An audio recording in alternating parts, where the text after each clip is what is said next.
Со изложба на фотографии, интервјуа и видео предавања пред општина Центар се одбележа роденденот на Горан Стефановски, прославата на животот на еден од најистакнатите македонски драмски писатели на едно место, собра голем број почитувачи на неговото животно дело. Покојниот писател и професор ки има светло место во македонската историја, па токму овој настан беше карактеризиран како негово духовно враќање дома. Се надевам дека тука ќе ти биде убаво, дека ќе пуштиш длабок корен и дека ќе бидеш среќна. Еве ние овие 2 часа ќе ти праќаме позитивна енергија, добри вибри, за да знаеш дека нема потреба за страв и дека те сакаме.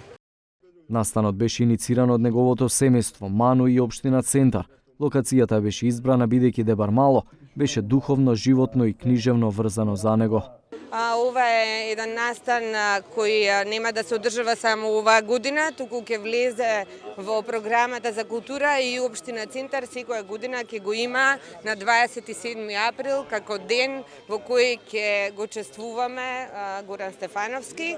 Еден од неговите најблиски соработници и пријатели, актерот Благоја Чоревски, особено е среќен за посадениот јавор во чест на Стефановски. Загубата е ненадоместлива.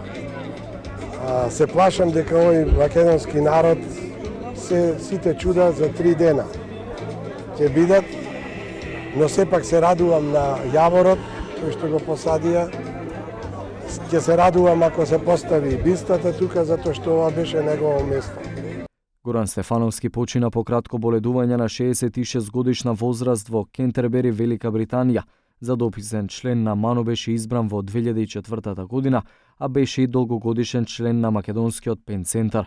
Стефановски беше професор на Факултетот за драмски уметности, а од 2000 година и професор на Универзитетот во Кент, Англија.